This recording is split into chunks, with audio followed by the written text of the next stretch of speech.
So good morning everyone. This is our fourth class on how to add visual effects to PowerPoint presentation. Today we are going to see how we will add visual effects using action buttons. So action buttons are built-in shapes available in the shape gallery that you can add to your presentation, and then assign an action to occur when you click the button or hover the mouse pointer over the button. So these are some of the built-in shapes you can see here. You can see in this diagram, there are some built-in shapes that we can add to our presentation. When we click on that particular button or when we hover the mouse pointer over the button. You can also assign action to pictures or to text. Suppose we have a picture in our slide, we can assign actions to that picture. Action buttons introduce interactivity to the presentation.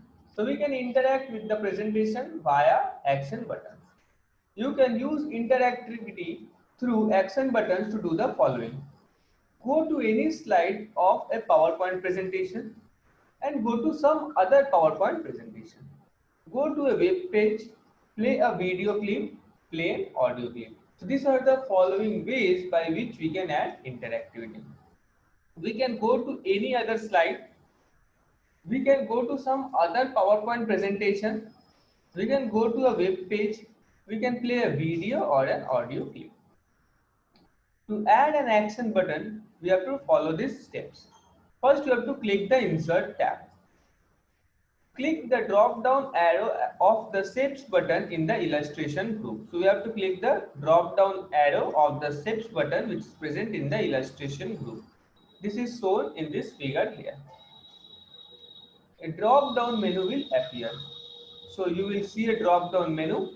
Select a button shape that you want to add from the add action button section. So we can select a button that we want to add. Click a location on the slide and then drag to draw the shape for the button. So we have to click a particular location on the slide and we will drag that particular button to draw at that particular point.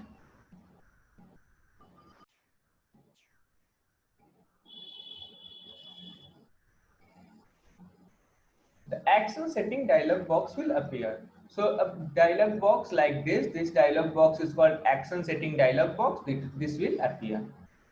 It has two tabs, mouse click and mouse over. So it has two tabs, one is mouse click and this is mouse over. Selecting the mouse click tab means that the action button will perform its action only when the mouse button is clicked.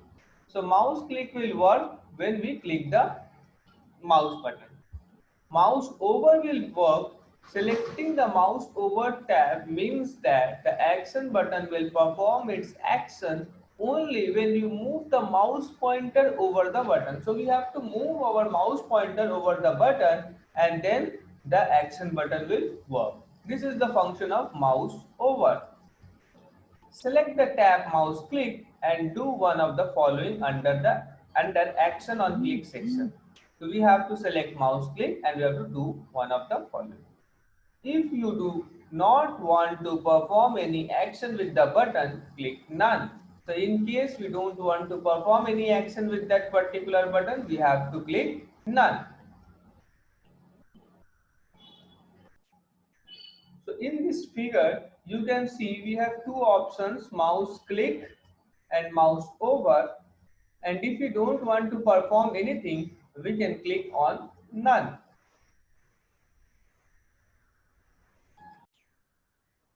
Select hyperlink to and then click the drop down arrow and choose an option from the menu. So we can select the hyperlink to option, this option, and then using this drop down arrow we can choose one of the options. Select the destination, for example the next slide, the previous slide, the last slide or another PowerPoint presentation that you want the hyperlink to the source. So we can link this particular slide to any other slide. That can be the next slide, that can be the previous slide, that can be the last slide, or any other PowerPoint presentation. Click other file to link to a file created by another program, such as a Word file or Excel file. So we can link with another program's file also. Select the play sound checkbox to play a sound when the action button is clicked. So we can also play a sound by selecting this checkbox. Select a sound from the drop down menu. So after selecting this checkbox, we can select a sound using this arrow. So there are a list of sounds. We have to select one among them, and finally we have to click OK.